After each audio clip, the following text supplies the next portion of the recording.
We are back for the final time in deep dive season, which means the preseason officially begins next time we podcast, Brad. And CB Central Podcast coming to you September 23rd, the night of September 23rd.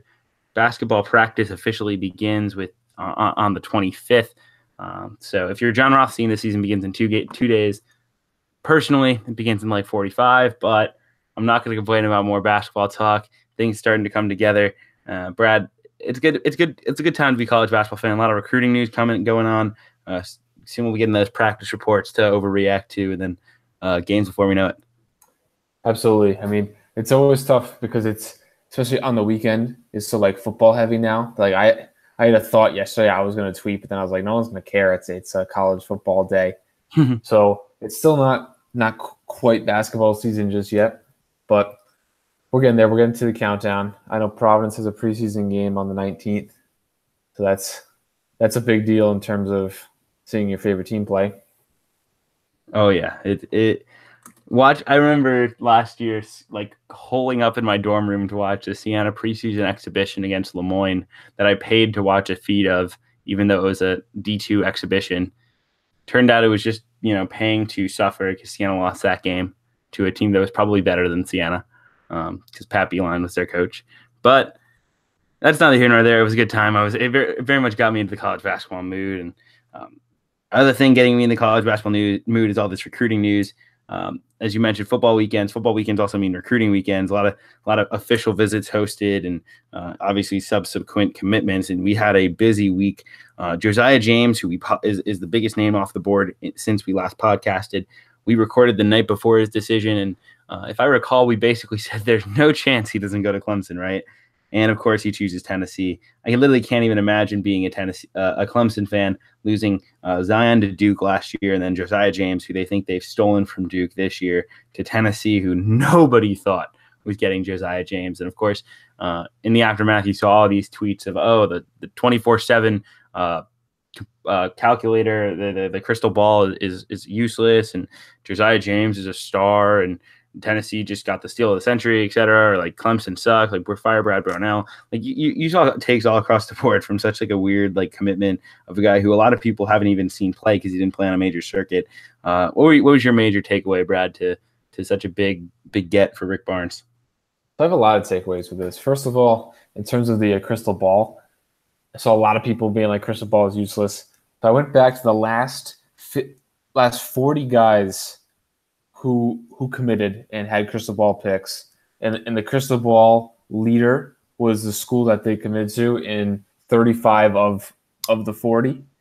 So I'd say it's a pretty good tool. If there's a site out there where like almost 80% of the time or over 80% of the time, yeah, definitely over 80% of the time, it'll tell you where the kid's going to school. I think that's a pretty useful tool. I don't know about you, but a lot of overreactions, a lot of lack of perspective.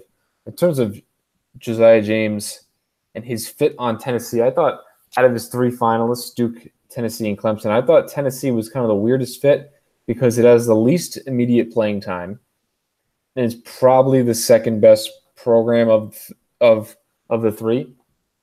Clemson, they have no point guard for next year. They're probably going to have to go with a grad transfer and then get like a 4-star freshman to back him up. But James presumably would have been the starting point guard, even though he's not really a true point guard. He's more of like the Marcus Smart, like David Nwaba, kind of play different positions, do it all type. So Clemson, he would have had the most playing time. I think Tennessee, he has the least playing time, and I think he has the highest chance of coming off the bench as a freshman with Jordan Bone, Lamonte Turner, and Jordan Bowden all being seniors, although he would presumably start there as a sophomore. And then Duke, probably not going to play the point guard position. Depends if Trey Jones comes back.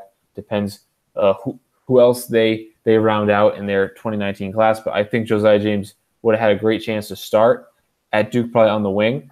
So he's given up the big brand and the big minutes to go to Tennessee. My favorite take in all of this was Duke can't recruit without Jeff Capel. I thought that was terrific. Duke's going to be fine, everybody. They're not going to have any problem getting kids. Jeff Capel was not the only reason why Duke was landing 5 stars. I think Josiah James is fit.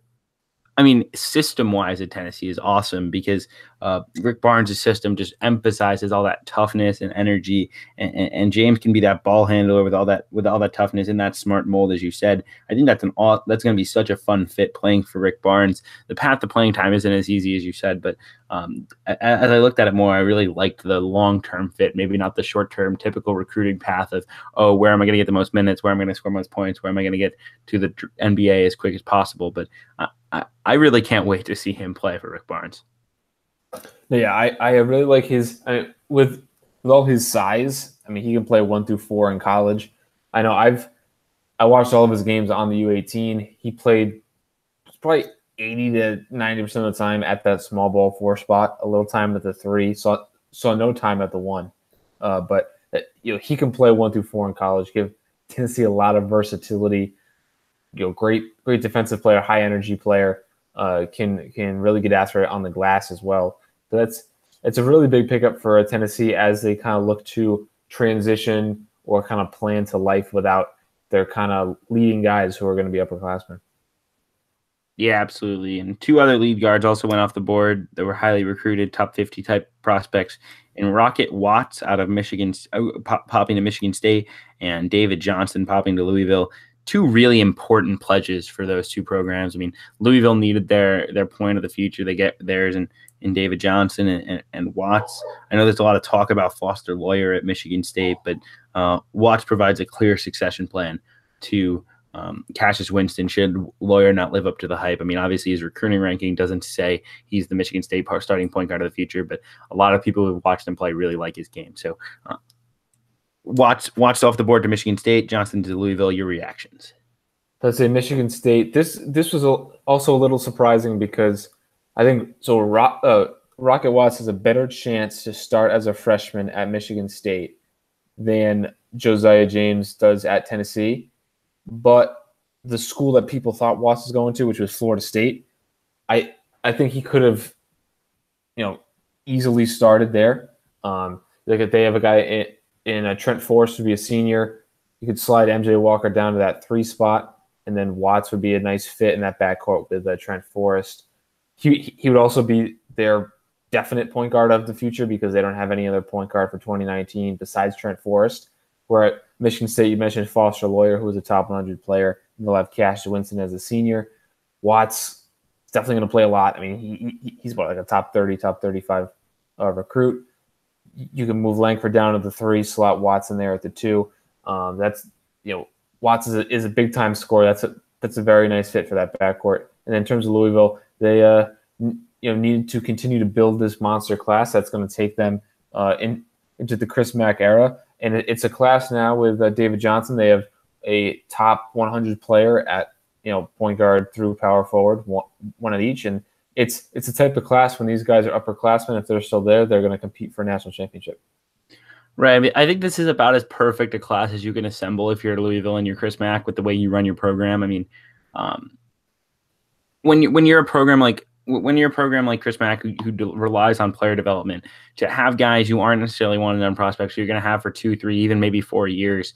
I mean, to get guys you're getting about as highly rated of the guys who are going to stick around as you can, like the 5 stars of the non-one-and-done class, if you will.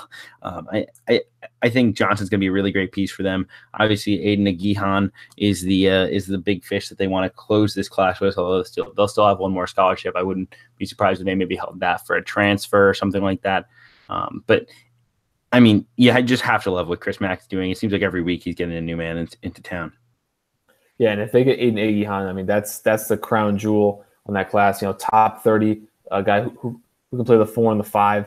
And then with that last scholarship, I wouldn't be surprised if they use it on a project big man, like a Jason Jatobo or Orlando Robinson, who they're in the final lists with both of those players who are ranked between like 200 and 300. It is also interesting to note that there is a coaching change, and they have a couple guys who will be 5th-year seniors next year, in Stephen Enoch and Dwayne Sutton. Maybe they could grad transfer. That could open up a few other scholarships, so it's not like a tight 13 man roster with everyone expecting playing time. It could be a little more evenly distributed, or however you want to call it. And in terms of Louisville's class. I'm trying to find this one class from Virginia that it really reminds me of. Yeah, it's this one where they had, or I mean, maybe it's not this one, but they had like Justin Anderson, they had Mike Tobey, Malcolm Brogdon. They had all these guys who were ranked in between like 50 and 100 in one class, and then that kind of took them from NCAA tournament team to like an elite year in and year out program.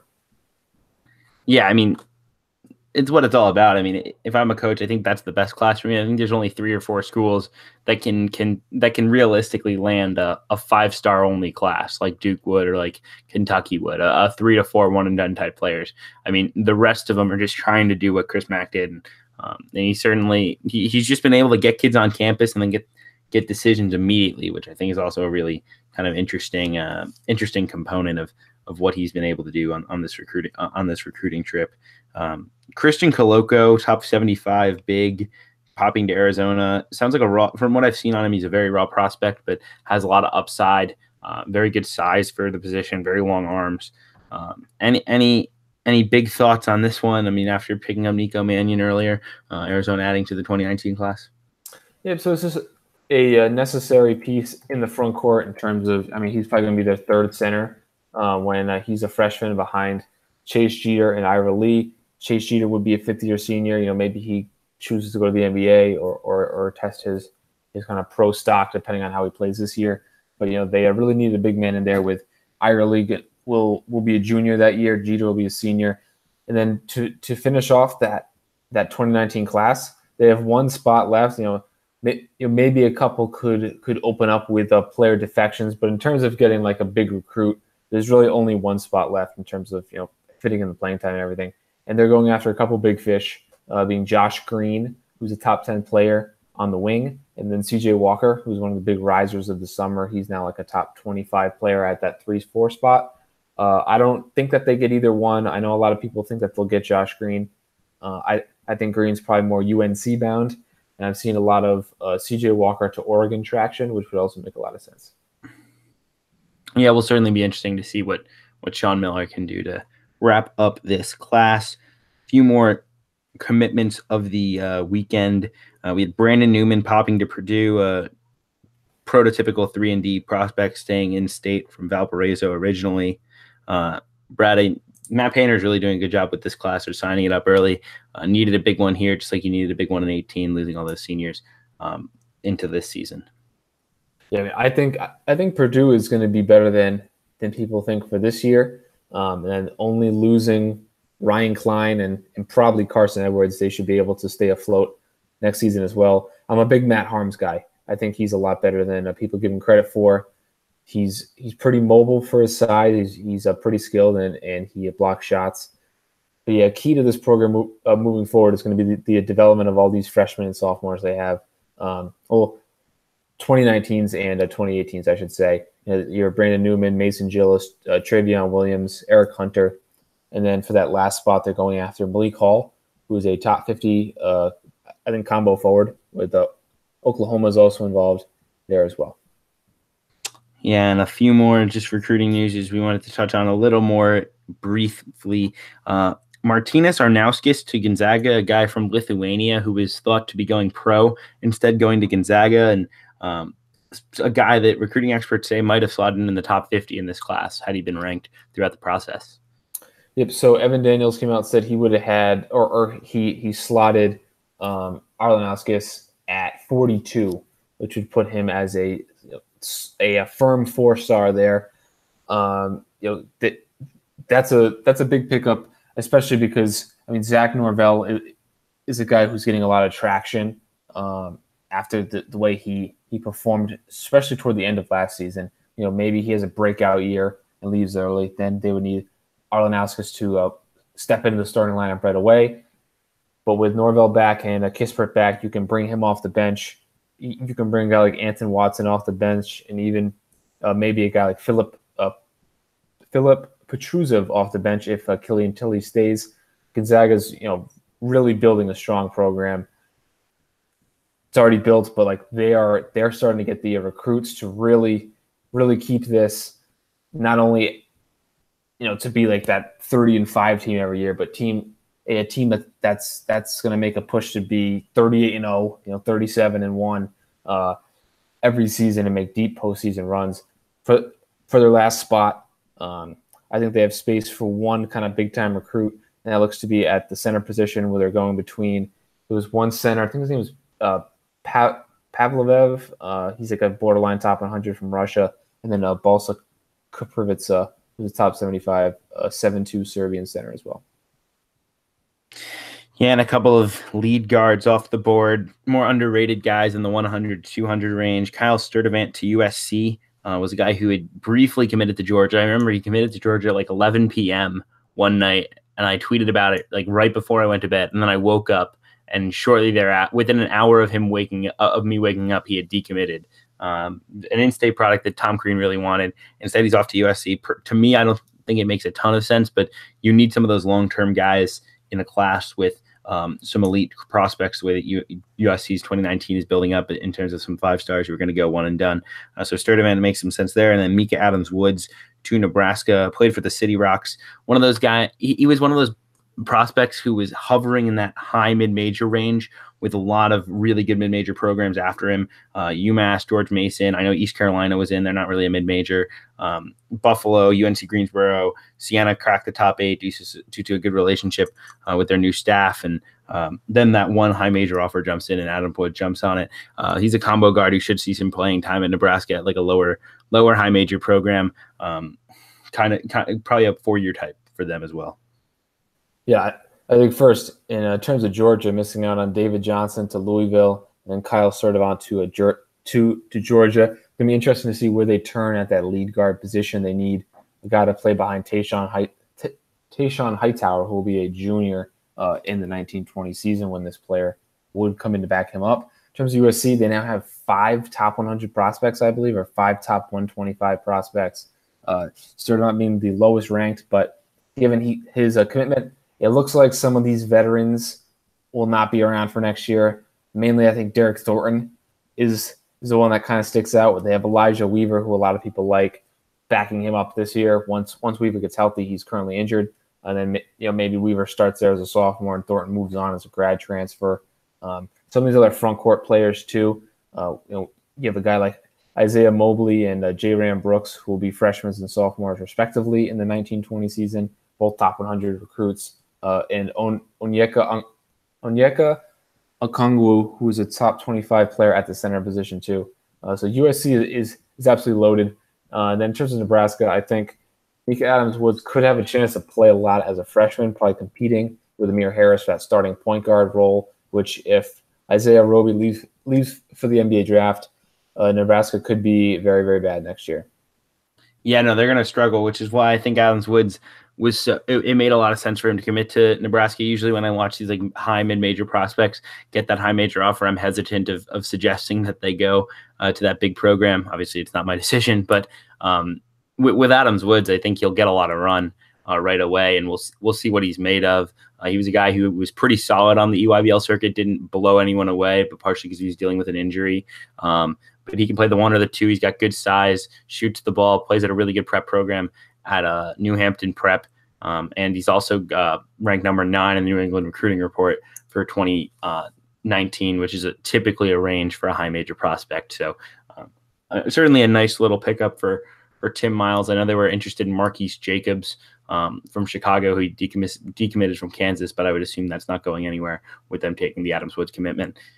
And a few other recruiting news we wanted to touch on real quick. Chris Duarte, a JUCO to Oregon, was a kid whose grades were bad out of high school, but committed to Western Kentucky in that same class as Jordan Brangers and Mitchell Robinson. Combo guard, he can play 1-2, maybe a little bit of 3 at 6'5", 6'6". Great numbers for his JUCO program last year. And Oregon continues to recruit really well. Makes a lot of sense to go for a JUCO, given their class construction right now. Yeah, when he was a freshman, I know Syracuse was in on him. A lot of people thought he may be going there, but I think that they were still on scholarship reductions. He goes to Western Kentucky, doesn't qualify or whatever. Western Kentucky loses him. Now he's a top JUCO player. He's going to play a pretty big role at Oregon. In depending on what happens with Luke King, if Luke King's a one and done or not, he could see even more time. But it looks like he'll be in a very strong backcourt with Pritchard, Victor Bailey, Richardson, and Duarte, who will all be Pritchard will be a senior. I think Duarte and Bailey will be juniors, and then Richardson will be a sophomore. Absolutely. And a couple of non-recruiting news to just wrap it up. A couple of established players transfers who are coming into their programs whose futures appear in doubt. Michael Weathers arrested for grand larceny at Oklahoma State. He's suspended indefinitely.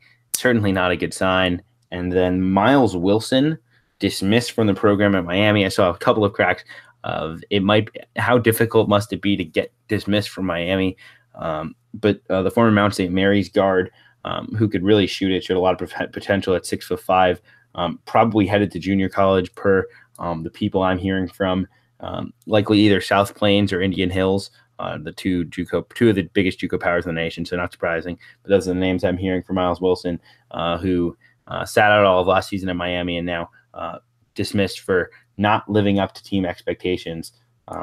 As for Weathers, though, Brad, I wrote my Big 12 preview today for my site that'll go up probably October, I want to say 11th. Regardless, I didn't realize how important Weathers was because Oklahoma State wants to play small this year because they just literally don't have a 5 except for 2 freshmen that are like 3 stars.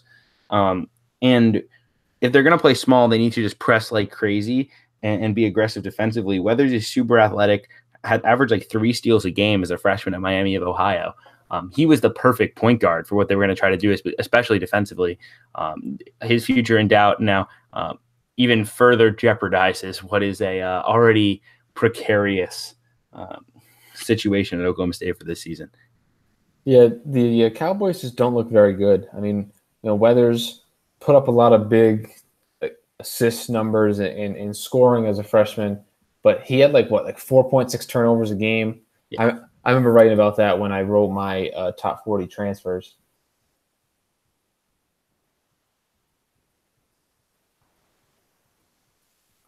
Yeah, I mean he's heavily turnover prone, and then I mean this is probably what the 9th best team in the Big 12. So I have it 10th best. 10th best. Okay, I mean them or Oklahoma down there. Yeah, but you're right. I mean the front court is very thin. They have Cameron McGriff, who's a very good player, and then probably Kentravius Jones, the former Xavier signee there. And then they have a Maurice Kalu, who's like a combo forward. It's this really kind of a weirdly constructed roster.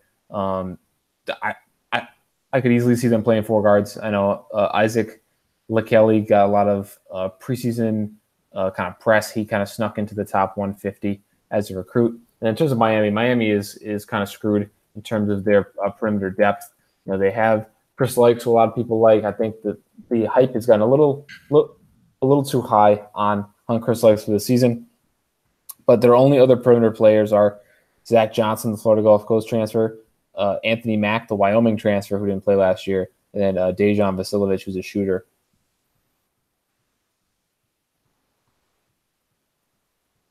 Yeah, I mean, it's definitely a concern, just the depth that they're going to have in the backcourt. And Wilson would have kind of factored in, and it's just kind of like a 3-and-D type wing at 6'5". He was a guy he just oozed potential when you saw him in the NCAA tournament. It was so impressive to see what he was able to do for Mount St. Mary's down the stretch of that team, but which had Elijah Long, and Junior Robinson, and so that Jamie and Christian team was super fun, and I thought I was excited to see what Wilson could bring. It certainly just ups the ante on what Anthony Mack's going to have to do for them. He was a guy who was not necessarily like a clear rotation player for a high major program for his recruiting process, kind of like a fringe high major prospect.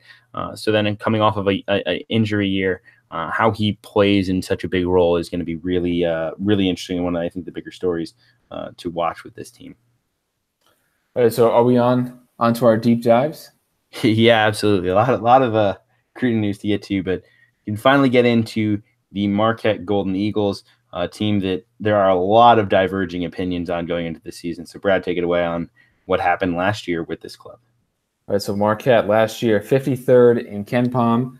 They were in the NIT Elite Eight. They finished overall 21-14, 9-9 in the Big East, which narrowly missed the field. They were an elite offensive team. They were 12th in terms of KenPom in offense, but horrible defensively, 183rd. Similar going into their 3-point percentage and their points off threes, which were both top 15 nationally. Their field goal percentage defense, especially from two, was sub 300 in the country. And then they only got they were 334th. So there were only, 20-ish teams that got less points off 2-point field goals. And then Marquette also didn't get to the free throw line. This was a very 3-point reliant team with Howard, Rousey, and Sam Hauser.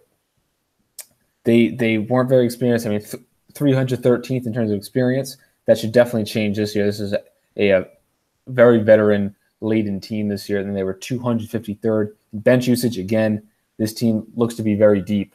But last year they kind of had some personnel bumps in the road where Penny Cheatham and Harry Frawling were both supposed to be starters.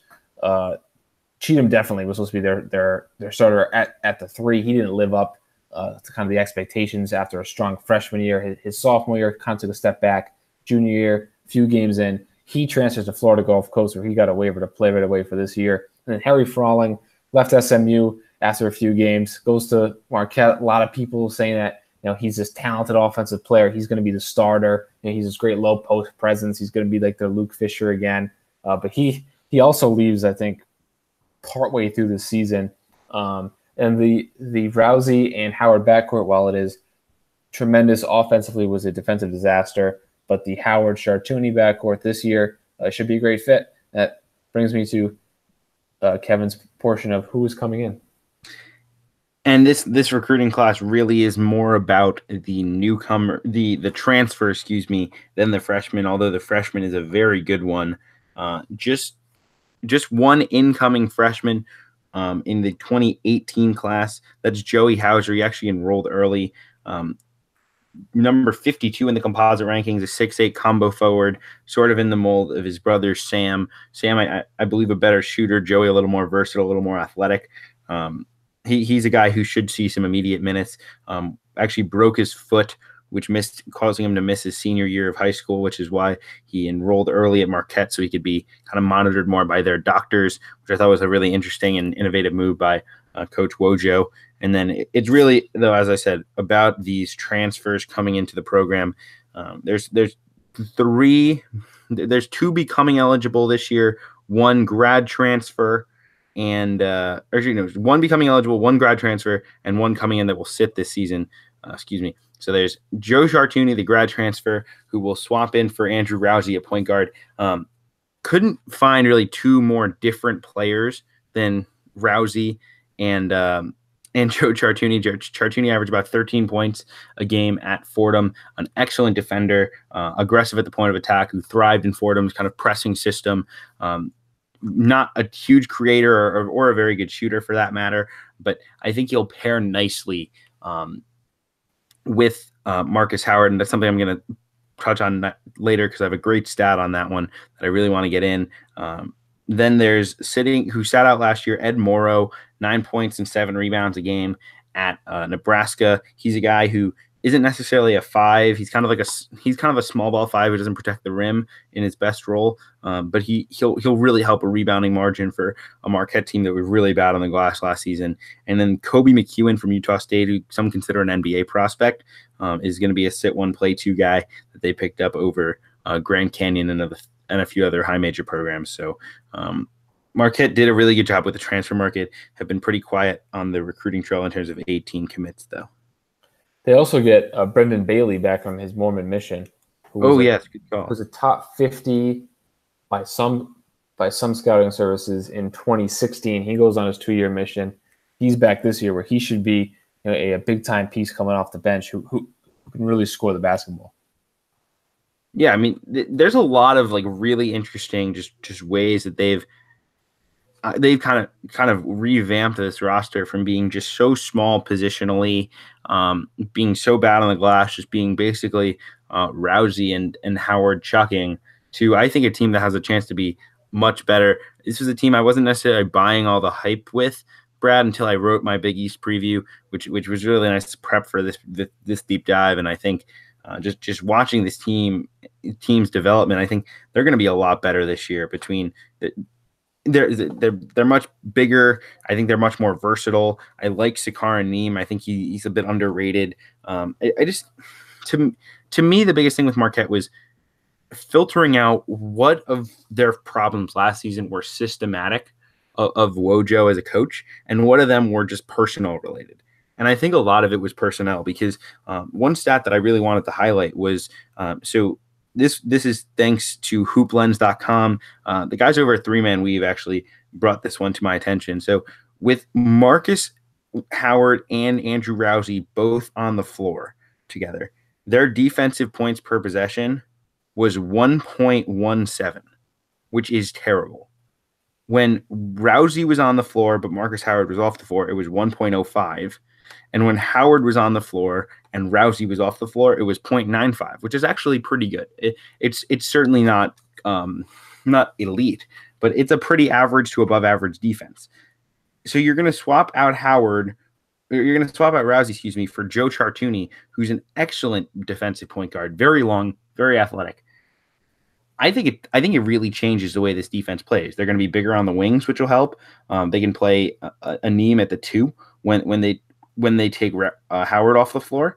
I really like some of this stuff, and then the rebounding margin, which they got crushed in last year, Morrow can help solve that. I think I'm pretty high on this club coming in.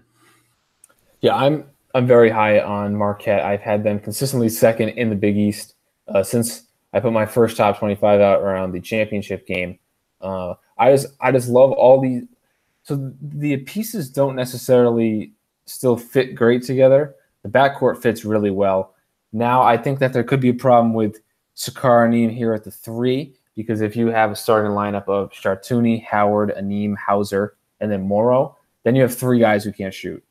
So maybe Anim has to take a lesser role. He played about, I think, 27 minutes a game last year. A guy like Jamal Cain maybe can take a step forward as a sophomore. He played like 17, 18 minutes a game last year. He actually shot 47% from 3. We need to see with a bigger sample size if he can continue to hit shots like that. But he's a long athletic wing who could maybe slide in there at the 3. I don't know how good of a defender he was last season as a freshman. But then they have Brendan Bailey could certainly slide in there at the 3, give them some more shooting and shot creation. And then you could go really small and put Greg Elliott, who is a combo guard. He is super long. He's a big sleeper for me. I think Elliott is going to end up being a very good player by the time he's a senior. One that's a maybe even an all Big East level player. He's athletic. He's energetic. He can shoot a little, but he's not a shooter. But he's a deep sleeper for me. So I think that they have a lot of nice pieces. I think the fit will be better, but I'm still a little concerned about the kind of complete fit, if you will, among the starters and how this lineup's going to shake out. Yeah, I mean, I think part of the shooting conundrum is like, how much what do we buy from Chartouni as a shooter? Because he shot 32% as a freshman from 3, 38% as a sophomore, and then 28% as a junior, all on between 4 and 5 attempts a game. Never really fluctuated from that.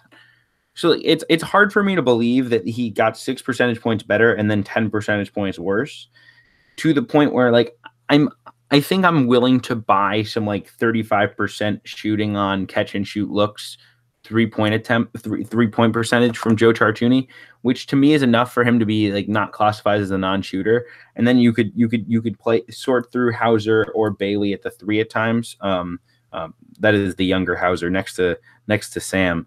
And I think the spacing, I'm not super concerned about the spacing. I'll say that. I mean, I'm not in love with it, but I also don't think it's quite that bad. I do think it'll be interesting to see how much we'll see Ed Morrow in the game. Will we see him at that small ball 5, or will they play a guy like Matt Helt? Will we see a guy like Theo John getting 5 minutes, and then Morrow coming in as like a bench big man who comes in, brings energy and rebounding. At Nebraska, he didn't play a ton of minutes. He was more of like a 20, 25 minute a game guy. So just kind of fitting all these pieces into a steady rotation will be an interesting challenge for Wojo, but he has just so much more positional size than he did last year. Yeah, I don't think it's a huge deal because Howard and Sam Hauser are such good shooters that that'll provide a lot of gravity. In terms of that center position, I really hope that Morrow gets the bulk of the minutes there. I mean, his numbers as a sophomore at Nebraska, 23 minutes a game, 9 points, 7.5 rebounds, 1.1 blocks. And he's clearly the best option in this front court. I know Held is like a solid defensive center, but he's very limited offensively. And then Theo John, I don't really like Theo John. Like every time I've seen him, he's been kind of ineffective. That being said, maybe the time he's an upperclassman, but when you have these 8 or 9 really good players that are deserving of minutes, and it's going to be tough to get those players enough playing time. It's tough for me to say that they should be giving minutes to guys like Matt Held and Theo John when you have other options there. Well, I also think it does beg the question: could you play some kind of a quote unquote death lineup where you were to play maybe Sam Hauser, Joey Hauser as like your 4 or 5, and then go 3 guards, maybe even like maybe you play a Neem at the 3. Maybe you go with a better shooter like a Jamal Cain or even like a Brendan Bailey. I don't really know what to expect from Bailey just because it's been a while since his name has been in my head as a recruit. Where like where you'd still have that length up front between Sam and Joey Hauser to hopefully not just get mauled on the glass, but you could just destroy people with your spacing and scoring ability. I mean, how much do you see of that? And I think that can transition us into what we see kind of the 8 to 9 man rotation being. Yeah. So when I look at this roster, I think that Hauser really should be that backup 5. Now, I don't know much about, or I don't know enough about Wojo as a coach to say, will he totally ditch his backup big men, including one of them? Well, both were in the rotation, Held and John. Held was a starter for most, if not all, of last year. So I don't know if he's just going to totally ditch those guys, but I think Morrow for the 25 to 28 minutes a game, and then Joey Hauser at the small ball 5. I think you'll certainly get enough offense if you have Howard, Sam Hauser, and then Joey Hauser. You have so many options among perimeter players. I think that they at least need to give this some serious trial runs earlier in the season. I think that this could be a real differentiator for them with how much gravity that they can already get with Sam and Marcus Hauser, getting a guy in a Joey Hauser who could stretch the floor at the 5. This could be a very dangerous team. I will want to just take note of the fact that I do feel bad for anyone in a play-by-play announcing business having to announce a Marquette game in which there are 2 Hausers and a Howard on the floor at once. I mean, that is brutal. I'm sorry. I've done limited play-by-play work in my day, but I've done enough to know that would not be a fun job. But just kind of projecting this 9-man out, I think to me it's pretty clear that Chartuni and Howard will start at the 1 and the 2. I mean, there's no debate. And then Sam Hauser will start at the 4. I would start at Morrow at the 5. I would agree with you. I think Aneem probably winds up being the starter at the 3. And then at least to start the season, he's a veteran. He was pretty solid last season in a number of ways, and pretty versatile player as well. And then I think Joey Hauser will be in the rotation. I think probably Helt will be in the rotation. And then I'll take Jamal Cain and either Brendan Bailey or Greg Elliott. Probably Brendan Bailey, just upside wise, but not fully knowing what we're going to see from him. It may take him a little bit to kind of get back in the swing of things. Yeah, so I have pretty much everyone except for the bigs. So I have starters being Chartuni, Howard, Aneem, Hauser, or Sam Hauser, excuse me, and Ed Morrow. And then off the bench, I have Elliott Bailey, Joey Hauser, and Jamal Cain. I don't know if, I just said this a few minutes ago, but I don't know if Woj is willing to bail on his two bigs in Held and John. But I think that those are clearly the 9 best players on the team. All 9, I think, are worthy of rotation minutes and would play rotation minutes on any of the Big East teams. I think that that's certainly my 9-man rotation. In terms of if Bailey can step in and kind of contribute right away after his Mormon mission, we really only have precedent with this in terms of BYU guys, and they certainly do a good job of stepping right back into it.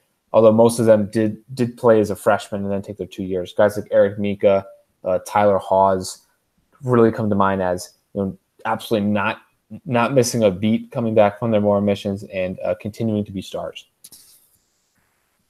Yeah, I was going to think of Mika as the prime example, and he was unbelievable when he came back, like so much better, which I thought was pretty crazy just to watch. What would you say are your main concerns with this Marquette team? I mean, I think our idealistic view of this defense's improvement and its rebounding improvement makes Marquette seem really appealing. But I mean, do you think there are some systematic flaws to what Wojo does, and that will cost them their ability to rebound the ball regardless of their personnel? Or do you think it was all personnel related, how badly they were on defense and how badly they were on the rebounding last season? I think it was probably more personnel, because I know that Howard was often an apathetic defender, and Rousey certainly was not a good defender, and it didn't help that they were both sub 6 foot, playing those two guys in the backcourt. I mean, you're going to get targeted. I know Providence has a lot of big or had a lot of big wings, and they would target them in the post and get some easy baskets that way. So now that Chartouni's in there for a defense, I think that the defense is going to be better. I think the main concern would be still, I mean, you have an apathetic guy in there, Marcus Howard, and then Howard is so used to kind of dominating the ball and taking a lot of shots. Now that they have more talent, will that still kind of mix? Like will that still kind of gel? Him taking so many shots with all the talented pieces they have. But I mean, this is it for Wojo. I mean, if he's certainly, I wouldn't say on the hot seat this year, but this is definitely their year to get back in the NCAA tournament. If Howard comes back next year, they should be even better next year. But this is a really important year for him to really kind of make a national impact. Well, I mean, it's certainly tough to I wouldn't say criticize, but it's certainly tough to feel good about your chances of keeping your job if you're Steve Wojciechowski. I mean, like you said, they'll have a great roster for next year, but they have a very good roster right now, and they have to win. Wojo has one NCAA tournament appearance in 4 years. It would be 1-5 if he can't get it done this year. And that one NCAA tournament appearance was a 10 seed where they were not comfortably in the tournament for much of the year. They had that one big win. I forget who they were playing. I think it was either Xavier or Villanova. They won at home. Katine Reinhardt had a big game. They stormed the court, excuse me. I'm really in my football mode. But that team was a fairly average team. They lost in the first round to South Carolina, and obviously it was a good South Carolina team that went to the Final Four. But that's just not impressive, especially when you given your previous coach Buzz Williams made the NCAA tournament every single season except for his last one. Made it to a regional final, made it to 2 Sweet 16s. Tom Crean before that, consistent NCAA tournaments in the back end of his tenure. Mike Dean before that made the NCAA tournament 2 times in his first 3 years before losing his job. Kevin O'Neill before that was very successful down the stretch of his tenure. This is a proud program that's consistently one of the better ones in college basketball, and one NCAA tournament in 4 years just simply doesn't cut it at a program like Marquette. 1-5 certainly not. If he has the talent this year and he can't get it done, I think they have to pull the plug. Yeah, I mean they had some really I guess imposing teams where, as a Providence fan, especially back then when, Providence wasn't wasn't good and we had to play Marquette, it was kind of like a done deal. Like you didn't expect to win. You kind of knew that you were at such a talent disadvantage. They had guys like Jay Crowder, Jimmy Butler, Lazar Hayward, Darius Johnson Odom, and they were tough. They played small, with all these wings. They kind of ground you down. And then Providence hadn't won at Marquette ever until last year, and now they've won 2 in a row there. It's just kind of like a different feeling, when playing Marquette, where it used to be you were kind of helpless, and you're like, well, I mean, maybe we'll win this, but I'm even as a fan, I'm going to pencil this in as a loss. And now, I mean, I think that they've won 3 of the last 4 against Marquette. Even though Marquette's been okay the past few years, it's just a different vibe around the program. Yeah, I mean, perhaps that's just the style that they play. I mean, those teams with Buzz Williams, especially, those dudes were tough, man. Like Jay Crowder is a tough dude. Jimmy Butler is a very serious and very tough dude. This team was for the last 2 years was 2 5'10" guards chucking threes, and like Marcus Howard had a 51-point game last year, and it was incredible to watch. I mean, he's an incredible talent, but it's a different level of imposing. They definitely have embraced some modern concepts, which you enjoy, but they do have to straighten out this defense. As we've really discussed ad nauseum, it is the key to this season for this Marquette club if they're going to live up to the hype, and potentially if Steve Wojciechowski is going to keep his job. That said, I feel very good about this team. We can kind of go into our predictions now for this club. I think I'm gonna have them third in the Big East. I'm waffling because I wrote my Big East preview last week. I had Marquette at number 2 over St. John's. Then John Rothstein put out his practice report at St. John's, and he said that Marvin Clark's going to start at the 5. And I had like an epiphany of them being Nevada from this year and just like spacing you out with these like great wings who can rebound and score and handle. And then and they've got this elite point guard in Pons. And like, then I thought about it for a second. I was like, Chris Mullin's the coach though. So how much do I trust that he'll like actually execute to the like extent that I'm hoping he will, to like the level that Eric Musselman was doing with Nevada? Like, I think I'm going to go St. John's 2, Marquette 3 now. We'll see in October. I think tonight I'll say St. John's because I think St. John's is a clear top 25 team. If this thing in my head is what St. John's is, and then Marquette I'll have right on that like top 25 cut line and number 3 in the Big East, an NCAA tournament team. Yep. So I have Marquette at 22nd overall and 2nd in the Big East. I'm very high on this team, although just the one kind of point that I think I'm lower on than everyone. I don't see Sam Hauser being this like transcendent player that I think a lot of people see him as. Like, I know the kind of advanced stats and the efficiency, kind of favor him, but I'm not super high on him. He's obviously an excellent shooter, but I don't see him as a top 3 to 5 Big East player that I think a lot of people have him as. I see him more like a top 10 Big East player, but I have Marquette 2nd in the Big East, narrowly ahead of St. John's. I'm glad you're on the St. John's bandwagon with me. But I think that this is a big year for the Golden Eagles, and I think that they do take a step forward in terms of the composite. So Marquette is outside the composite top 25, and only a few people have them in. So there's only only 5 people that do. I'm just gonna take I have them at 22. Then we have Connor Hope as Marquette in. Glad to see that. We have Kyle Kensing for I think he's from Athlon. I'm not sure where he's from, but he has them in.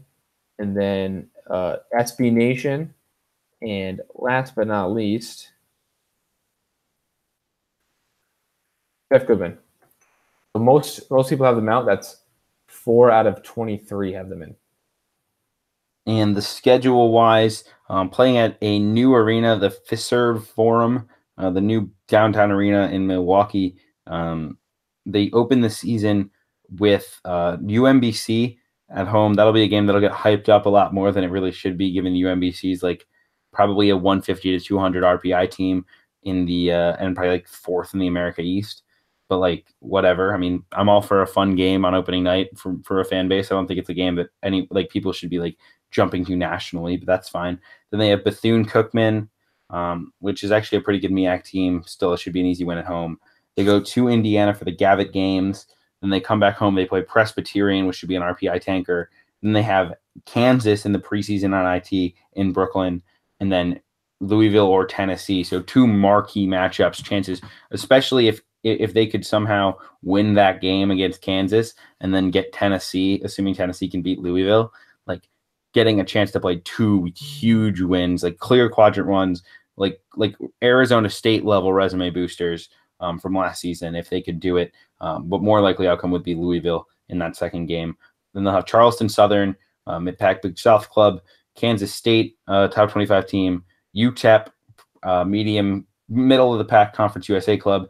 They play Wisconsin, who we'll preview in a sec, on December 8th. They have North Dakota at home, Buffalo, which is a sneaky quadrant one potential game.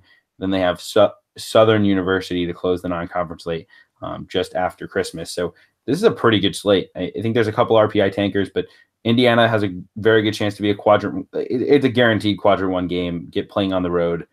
Kansas, guaranteed quadrant one game. Louisville is on a neutral. Decent chance of that being quadrant one, definitely quadrant two. Kansas State at home, probably a quadrant one. Wisconsin at home, very possibly a quadrant one, but also potentially quadrant two. Buffalo quadrant two as well. A couple RPI tankers in there, or not RPI, NET tankers. We'll see how that all works. But overall, a very solid slate for the Marquette Golden Eagles. Yeah, regarding that opening night game against UMBC, I mean, if you're watching Marquette UMBC and you're not a fan of either of those teams over games like the Champions Classic, Florida State, BYU Nevada, even like if Siena Providence, which is what we're going to be watching, unfortunately, with all those great games going on. And then if like you really want to be kind of against the grain person and watch kind of a good off the radar game, there is Central Florida and Rider.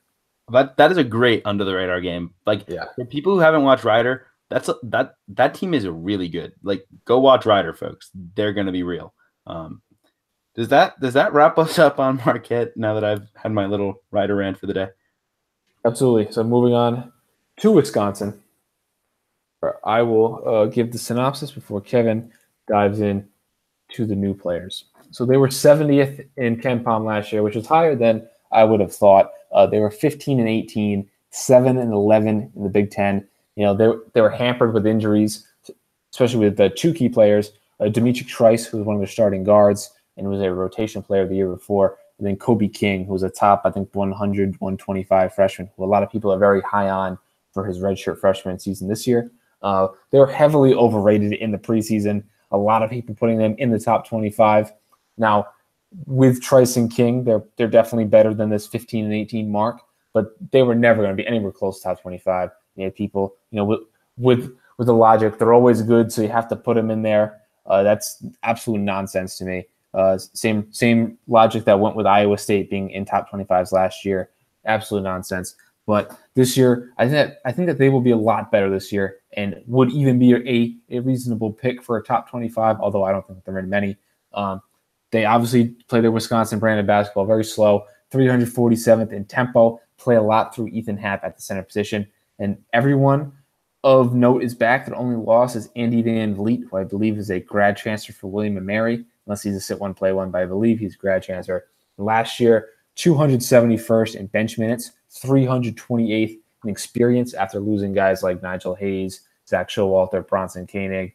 Now this is a veteran team now, a lot of upperclassmen, and a bench that should be able to go at least 7 or 8 deep. Yeah, and they'll add some freshmen that are not necessarily like the highest rated guys, but one especially who is very ready to play right away, which will be pretty useful. Taylor Curry is the best rated recruit, a 6'8", kind of combo 4.5 from Michigan, number 205 in the composite. Then Ty Strickland, 6'2" guard, who I think will find his way into the rotation. 302 in the composite, but it was like a late stock riser who had multiple high majors. He's got a game-ready body. I think he'll play. A Florida native. And then Joe Hedstrom, I believe, is listed as a walk-on on verbal commits, but I figured I'd list him anyway, just because he is 6'10", 383 in the composite, so not exactly a pushover. He's from Minnesota. They've actually done a good job with that recruited walk-on type thing. They have Trevor Anderson coming in this year. He sat out last year, coming over from Green Bay. He averaged 9 or 10 points a game. I think he's a Wisconsin native who just really wanted to play for his hometown state school that he had grown up supporting instead of the mid-major program. Anderson will also have a chance to find some backcourt minutes, although the backcourt starts to get crowded if you're going to play him and Ty Strickland, plus Brad Davison, plus Brevin Pritzel, plus Kobe King, plus Dimitri Trice. That becomes tight, but there's something there. They also have Owen Hamilton coming in to sit out this year, who's a walk-on who might get I was told he might get a scholarship, but it seems unlikely that he will once his sit-out year's over. He averaged 4 points a game as a freshman at, I think, Northern Illinois. He was definitely not a highly regarded player as a freshman, but he's 7 feet tall, so maybe if he develops, he could be something. So I think the first main question for Wisconsin is how much stock do you put into last year, given all the roster turnover they had, losing 4 starters, and then with the key injuries to Trice and to Kobe King? How much stock do you put in that bad performance? I mean, I think I put a certain level of stock in saying this team just isn't very wasn't very talented. Now, obviously, Kobe King and Dimitri Trice are fairly talented players who would help in that regard. But you watch that team, and there was nothing imposing about it. Ethan Happ was very good. Brad Davison played through the pain and was really, really, really, really fun to watch. But Brevin Pritzel is a mediocre shooter. Mediocre, he's a good shooter, but that's all he is, a mediocre player. Khalil Iverson has never really put it together. I think Aleem Ford has a little bit of potential. Nate Reavers has some potential as well. I just didn't put on the tape, or when they came to Northwestern, for instance, I thought they played a lot better together as the season went on. I think that they really improved as the season went on, which I was impressed by. I think a lot of teams would have packed it in. I think they're a fairly well coached team under Greg Gard. I think he's gotten a bit of a bad rap, but it's just I just didn't think the talent level was high last season when I turned on the game. I didn't see the team as this team has a lot of NCAA tournament talent that is just young and trying to figure it out. I was I just don't think the players on this team are very good. And Greg Gard didn't show in this class, in this 2018 group, that he can recruit up that talent level and get it to a level where Wisconsin can consistently be back in NCAA tournaments. He's got one commit for 2019, Tyler Wall, who's pretty good. Also not a program changer by any means. And they didn't really gain much momentum with some of these in-state guys that they're looking at. So I think that's the biggest concern for me long-term with Wisconsin. It's are they going to recruit Big Ten players consistently? And if not, they're going to be in some trouble.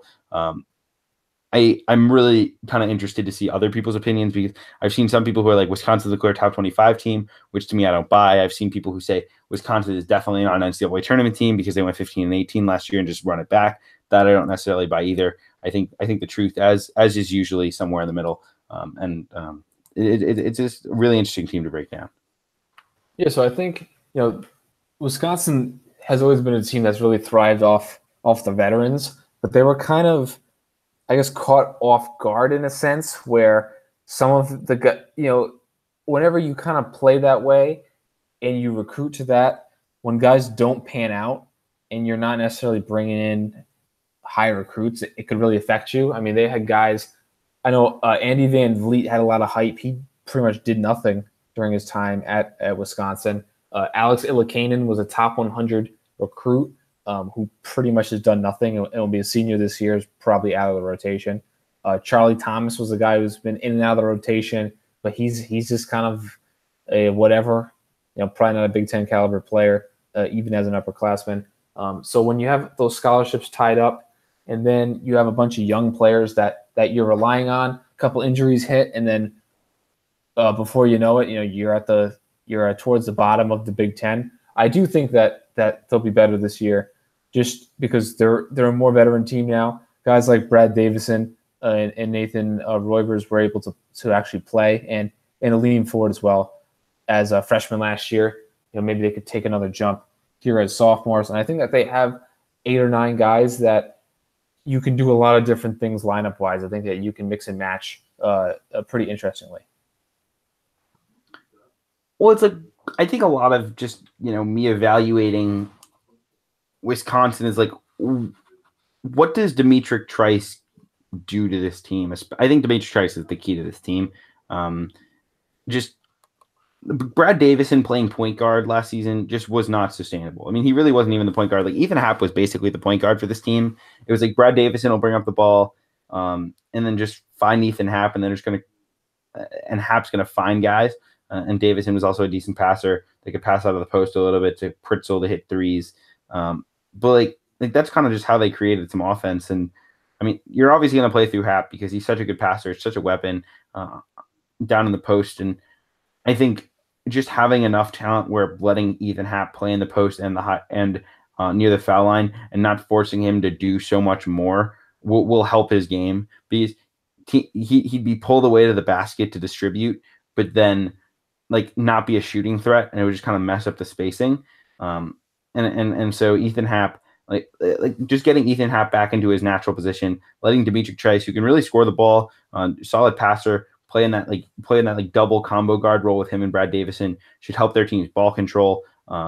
Then I think the question is, like, would you slot Brevin Pritzel in at the 3 and then be really small in the backcourt with one 6-footer and then 2 6'3" guys, or then do you play like a Khalil Iverson at the 4 and be really small next to Happ, or would you play like an Aleem Ford at the 4 who could space it?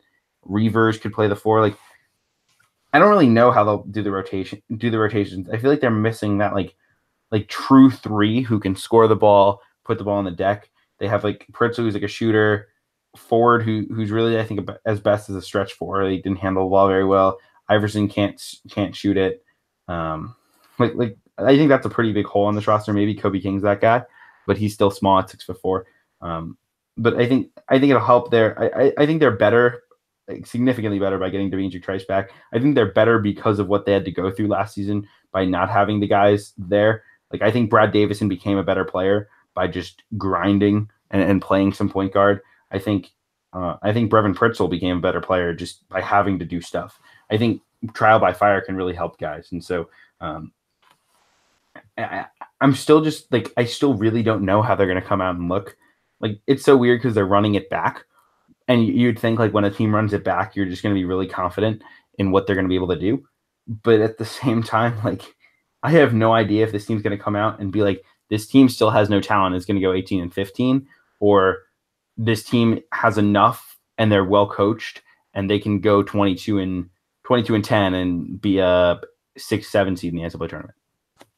Yeah, so I think, maybe that 3-man who could score that they're missing was Tyler Hero, who they famously kind of lost out on a big kind of sore spot there for many Wisconsin fans. But in terms of Brad Davison and his play last year, I say it all the time, where guys in that 75, like even expanding it, so like Davison, I think like top 110, top 115, guys in that 75 to 150 range who are freshman point guards, they're never good. They're never good starters on good teams. They're either good starters on bad teams. They're either good starters on bad teams. They're maybe good, but they play off the ball like a Carson Edwards was, or they're like good in like a reserve capacity, and then they kind of wait their turn.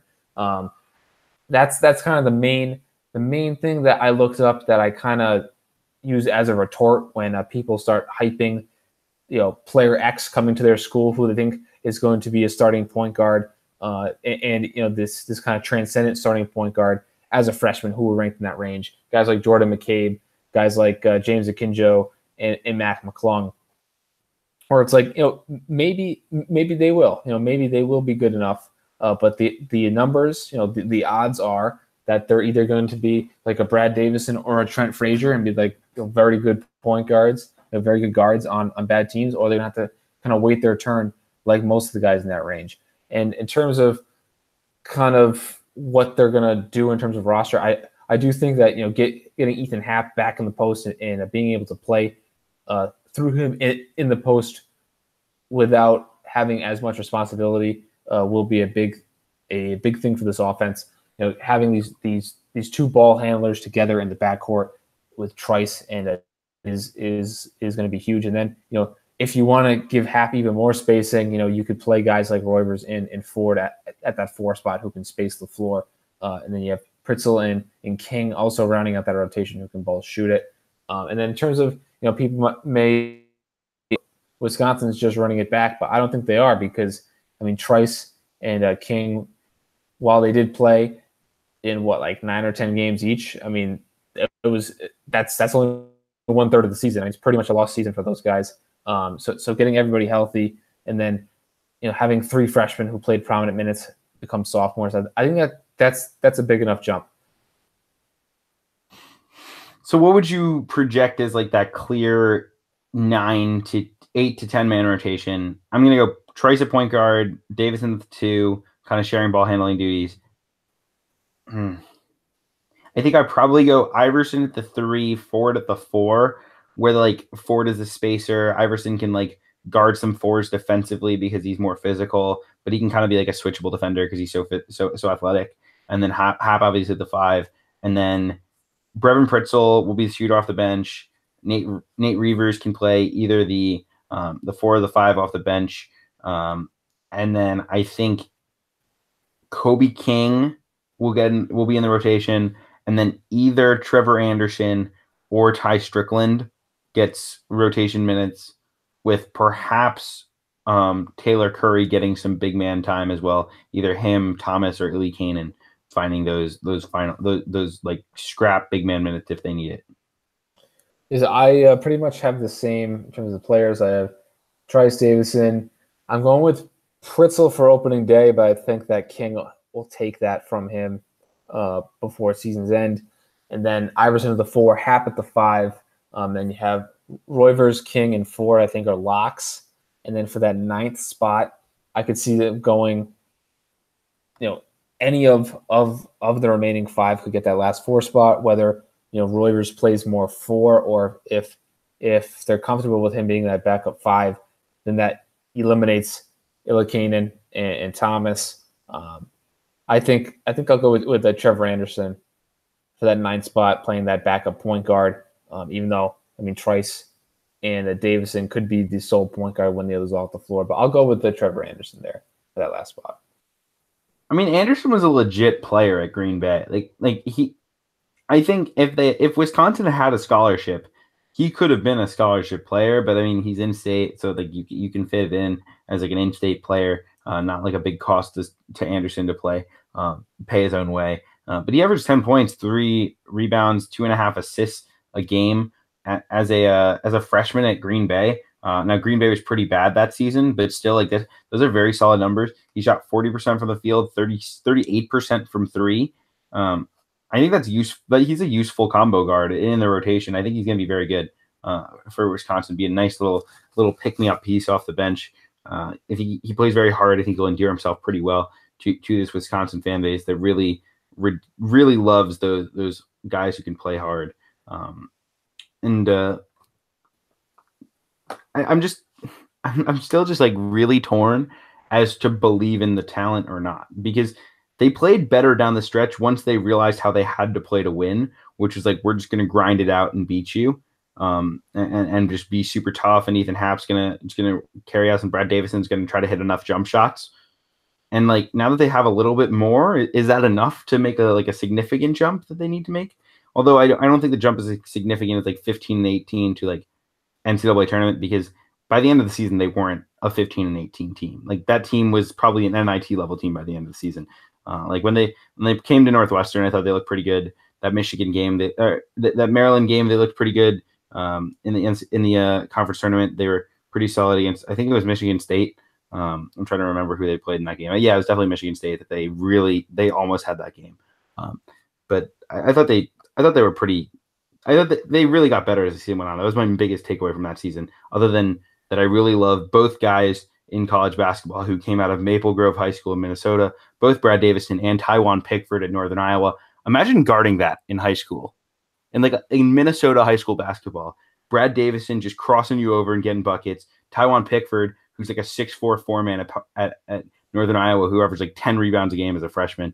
Like, imagine trying to guard that. I mean, I certainly couldn't. I mean, and also in terms of Wisconsin's talent level and kind of how they finished out the season. So they finished 70th in KenPom, which a lot of people use as literally the gospel.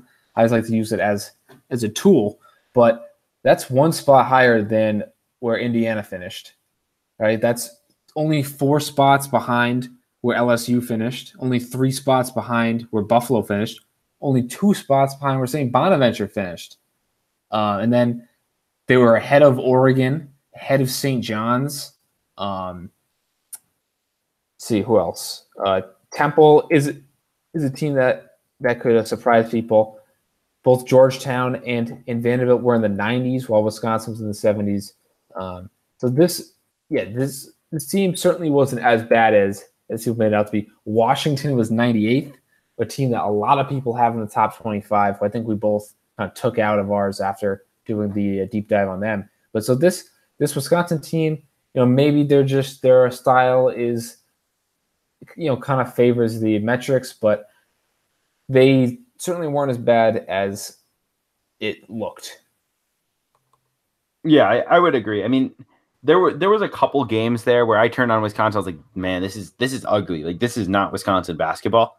But like by the end of the season, I think this was I wouldn't say a very good team, but like not a bad team by any means. Like they were competitive, and now that they have just like enough ball handlers to function, I think they're probably an NCAA tournament team. I don't think they're a top 25 team like some people have.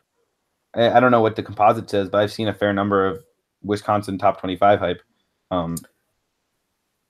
So in terms of the composite, only 2 people have Wisconsin in the top 25 out of, I think, 23 or 24. And they are Jeff Eisenberg and Andy Katz, and they both have them at number 25. I had Wisconsin in the top 25 in my first go around, and I think number 25. But then after some more consideration, I moved them down, and I have them in the early 30s, which would put them as a excuse me, as a 7 or an 8 seed. Yeah, I think that even that's like a touch higher than I would feel comfortable saying.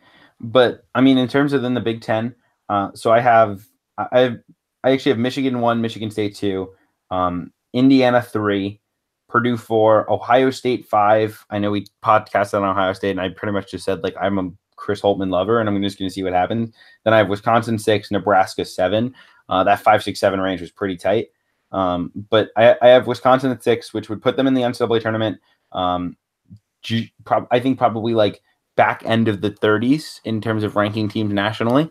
So like a pretty substantial jump from last season. If we're going to say 70 of KenPom was gospel, which it certainly isn't, but let's just say that's the number what we're moving up from. I think 70 to 39, 38, 39 isn't an unreasonable jump given what I've seen them add and what I think they were by the end of the last season. Yeah, I mean, George Mason finished like 202nd or something, and a lot of people had them winning the Atlantic 10 and being like a top 60, top 50 team. So certainly not an unreasonable jump. In terms of where I have Wisconsin in the Big Ten, I have them 3rd. So I have them behind Michigan State and Michigan. I have them 1 spot ahead nationally of Indiana, although I may rethink that. And then I have Purdue at number 5, kind of 1 or 1.5 seed lines below them. Yeah, I don't think it's crazy to have them above Purdue. I think for me, like Indiana is a clearly more talented roster. Indiana has a better coach in my mind and I think like the only thing for me that like holds me back with Indiana is the point guard. So like for me, like not having Indiana above Wisconsin is, I mean, pretty high on Indiana. I think they might be in my top 25. I have to write up a top 25 at some point to actually say that, but I think they're going to be right in that mix. I think Indiana is clearly better. Purdue, Ohio State, Nebraska, and Wisconsin, I thought all were in like that same like tier. And then I have like Maryland, Northwestern, Minnesota in like a tier. And then Illinois and Iowa is like just Illinois, Iowa, Penn State is complete wild cards. Anything could happen. And then good old Rutger. Yeah, so I mean, comparing Indiana to Wisconsin, though, I mean, I'd say Wisconsin has better point guard play. I'd say Wisconsin has better play at the center position with Happ over De'Aaron Davis. I'd say Indiana has the advantage at the 2 with Romeo Langford versus Dimitri Trice or Davison, whichever one you want to use as the 2. And I'd say that they have the advantage at the 4 with Juwan Morgan over Khalil Iverson. That just leaves that 3 spot where you're going to have like Kobe King versus like a Al Durham or a Demezi Anderson. So to me, that's a wash, if not an advantage to Kobe King there. So I think that it's a little more even than the preseason rankings have indicated. Yeah, I mean, I think the overall talent level of Indiana is just a little higher. Like to me, Morgan. I think Morgan and Romeo Langford are like clearly potential All Big Ten players, and like Davison might be an All Big Ten player, and Ethan Happ is obviously, and then like I think the depth of Indiana is just a lot more athletic, a lot more talented. But like if Wisconsin becomes like what they can be on paper, I don't think it's crazy. Like I wouldn't put it in like my like expected outcomes, but it's not like I don't think it's like absolutely crazy to have Wisconsin above Indiana. I think 3 is about the ceiling where you could have them, and then I don't think you could put Wisconsin below 8th. Like I think you could put Maryland ahead of them. I wouldn't. I don't know about you, Brad. Maryland. I know you're a big Maryland. You're a big Maryland fan. You think Maryland's going to be a great team this year.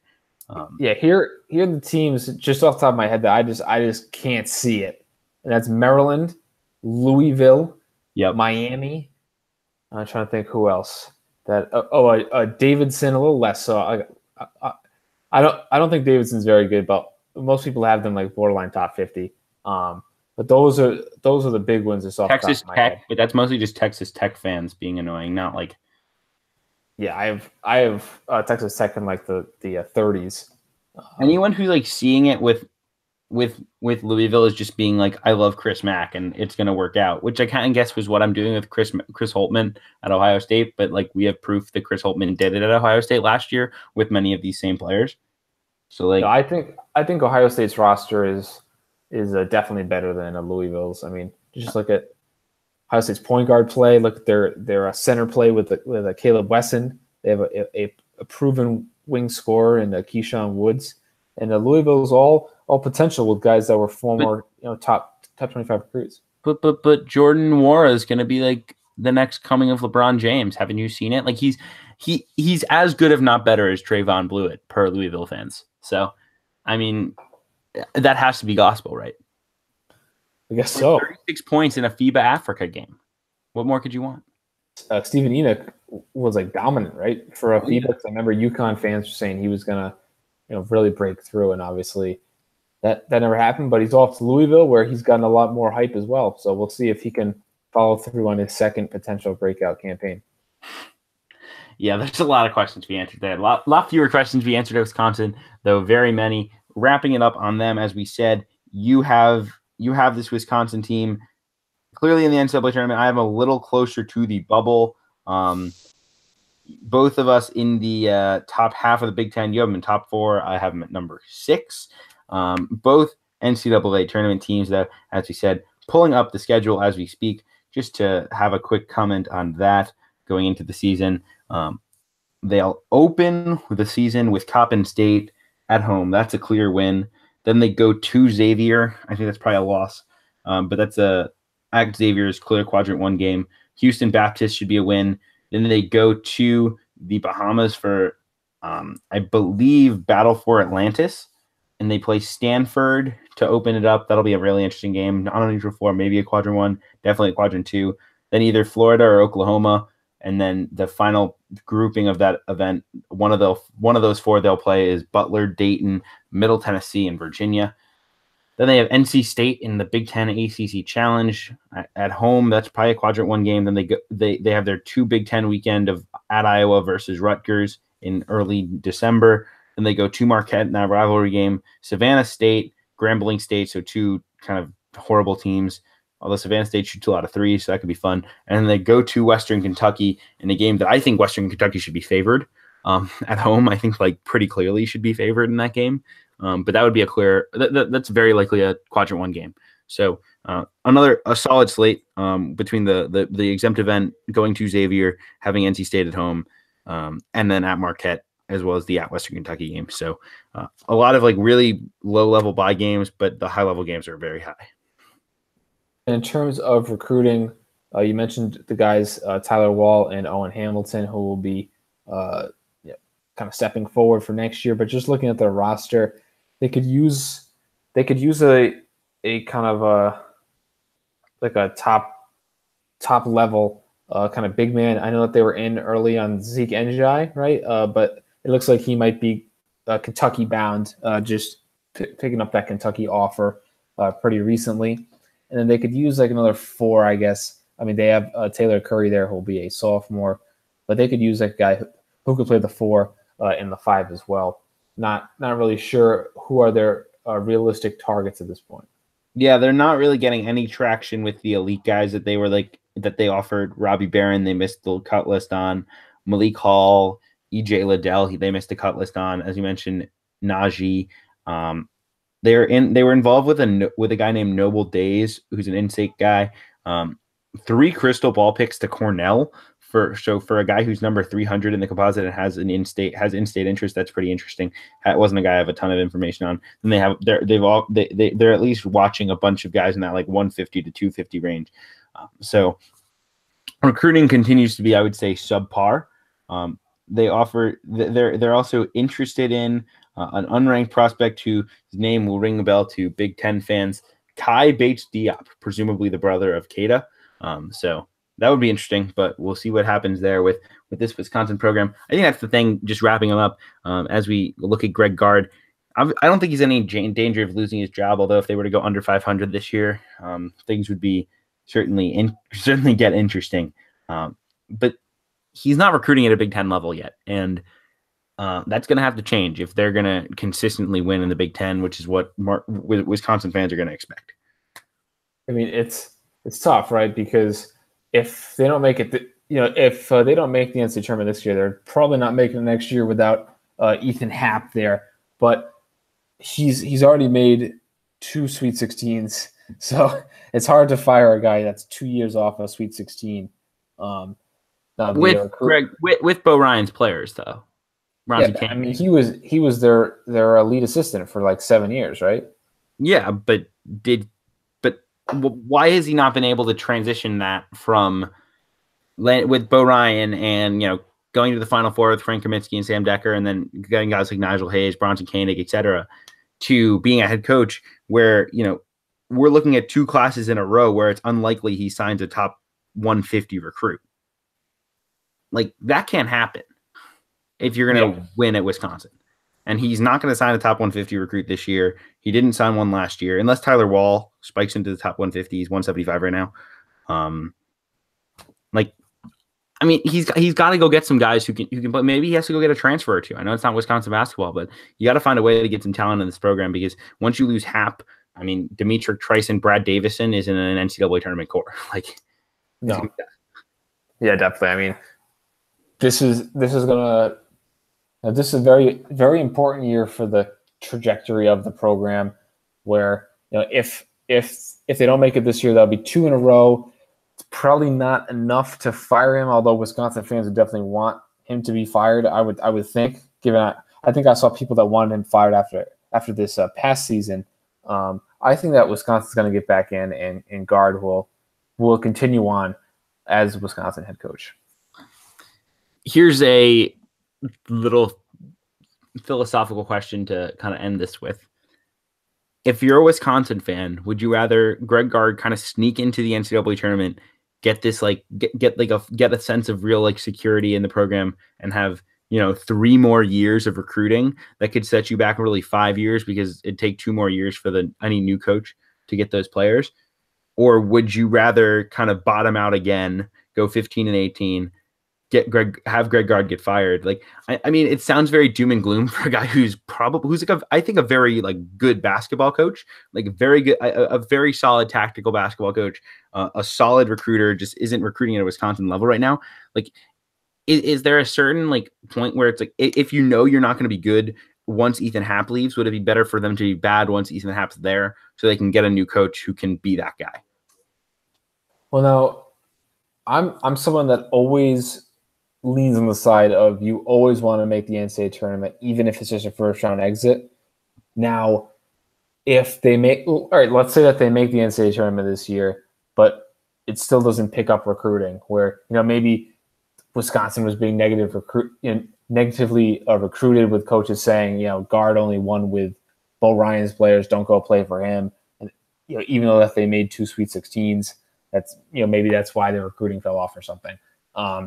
In which case, maybe just making the NCAA tournament wouldn't rebound. But the Wisconsin brand, I think personally is a pretty strong. I don't know why recruits, it's not resonating for them. I tentatively lean make it this year, and then get Gard for a few more years, as opposed to missing it and then or like making it and then maybe the program kind of dives downhill versus missing it and then starting over. I think I tend to lean with take your chances with making it and then keeping Gard. I guess the reason why I asked the question is like I came to a similar conundrum thinking about it this offseason about what happened with Jeremy Passos at Siena. And I don't want to run this kind of tangent too long because we've been running this podcast pretty long, but it was basically like Siena was 1 point from the NCAA tournament last in 2016-17 with a great senior class that what followed was not going to be good, and everyone kind of saw that. And like, would you have made the NCAA tournament and then given Passos a 3-year extension that would have then caused Siena to potentially lose for 5 years with Passos as the head coach while he's like finding his stride, but he made an NCAA tournament? Like, how much do you weigh that? Or like, would he have recruited better if he made an NCAA tournament? Like was it a good thing in the long run that Siena lost that game and fire and we're kind of in a better place to fire him after the following year that was a dud, when there's no way he would have been fired after just one dud season? Now, obviously there were some allegations in there, but I don't know how much to truly believe that would have came out if they were 24-8. Just kind of these philosophical questions of like long-term health of program versus a short-term victory. I think it's pretty interesting. I mean, it like really only takes like one recruit that like outperforms their ranking, like a Frank Kaminsky, or like with the Texas Tech, like a Zaire Smith, or like one transfer that you get, and then it's all of a sudden you're right back on track. But in terms of this is kind of diverging into another philosophical question that I see a lot is would you rather make the NCAA tournament and lose in the first round every year, or kind of maybe you make it 2 out of every 4 years but you advance to the Sweet 16 or even farther? And for me, I'm always going make the NCAA tournament because I'm a Providence fan, right? The first year I was like a real big fan was the first year of Keno Davis, right? So that's 10 years I've been like a really obsessed fan. First 5 years, no NCAA tournament, right? The 3 Keno and the first 2 with Cooley. Last 5 NCAA tournament. It is undescribable how much better it is to be in the NCAA tournament picture than when it's the season hasn't even started and like that like there's nothing that you're playing for. Whereas maybe you lost in the first round for 5 straight or for 4 out of the 5 years, but at least in December, in January, in February, you're playing meaningful games. You have a lot of interest. You have hope that you're going to make a run. Leading up to that first Thursday of the NCAA tournament, you think that you're going to pull off the upset and go to the Sweet 16. So it's, in my opinion, it's not even close. It's always better to kind of make it and kind of take your chances than to have like wider swings and like peaks and valleys. Yeah, I mean, I certainly buy that. I coming from like a mid-major fan's perspective, and then like Northwestern, which kind of has a mid-major mindset of the high major school. Like it's definitely an interesting thing because like making the NCAA tournament literally means everything at a mid-major. Or even like with Northwestern, like they make their first NCAA tournament, they're ready to build a statue for Chris Collins, and now like who knows? But like it's just a super really interesting, super philosophical question that I think we'll discuss a lot more on future podcasts. I think that kind of can wrap us up for today. Brad, this is the end of our deep dive previews. I'm glad I'm glad you had the idea of doing this. I think it's been a great way to preview this college basketball season. We got into a lot of really interesting teams, a lot of teams that we think will be right around that bubble. A lot of teams with diverging opinions from national media. So I think it's been really good, and we'll get into these conference previews fairly shortly. We've got some good guests lined up for a few of those previews. We're gonna have all the high major leagues. We hope to get a mid-major preview, just like a general mid-major preview. The American Conference, I think we're going to get in a preview as well, which is like a fringe high major. So lots of exciting stuff to look forward to as the college basketball season is about to get underway. Yeah, and I think going into the future, like when we do this next year, I think definitely teams with a lot of roster turnover or that are close to the bubble are much better to talk about. You mentioned the kind of wide range of opinions, whereas like if we did a team like Kansas or something, and we talked about like maybe they're like question marks, but then it's like, what's the point? Because if they had a bad season and these question marks kind of rear their ugly head, like what are they, a 4 seed? Whereas like Wisconsin, if they have a bad season, I mean, the whole program is in turmoil. So it's a lot more stakes with the bubble and the high turnover teams. Yeah, I completely agree. I think that'll do it for this podcast. Thanks for listening, everybody. Hopefully the rivals of Marquette and Wisconsin stayed on to listen to our preview of the other program.